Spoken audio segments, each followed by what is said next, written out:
I pulled an old CD-ROM drive apart to see if I could drive the stepper motor that controls the laser head.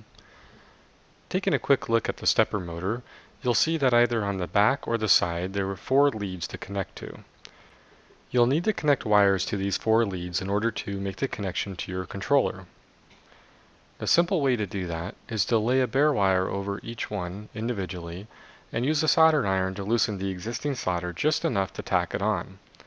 Make sure that none of the 4 wires are touching each other. My research led me to a CNC hat for the Raspberry Pi created by Protoneer. It plugs into the I/O pins available on the Raspberry Pi. As you can see here, I've installed 3 stepper drivers as well. Links are included in the Instructable. I then connected the 4 wires from the stepper driver to the Z-axis located on the CNC hat, and then the additional power supply for the stepper motor as well. Now we're ready to plug in the Raspberry Pi. I flashed the SD card of the Raspberry Pi with an operating system image provided by Protoneer on their wiki website. Once it's up and going, make sure that you have an active internet connection with your home network. Preloaded on the desktop is an icon for the startcnc.js.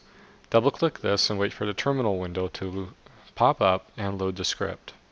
Don't close this window once it's done loading.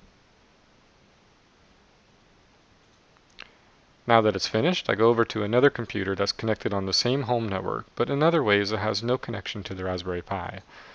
You type in the IP address of the Raspberry Pi, followed by a colon and 8000. This is all in the Instructable, and load the web page.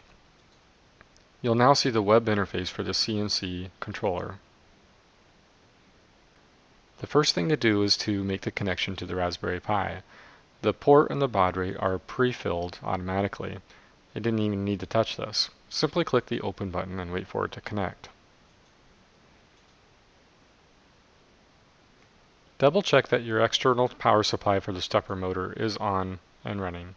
And then move over to the right hand side of the CNC controller window and you can jog the Z-axis from here. Now my CD-ROM took 16 steps to go from one end to the other, so let's cut that in half and enter a step of 8. Now simply click the Z- or the Z+ and watch the motor move.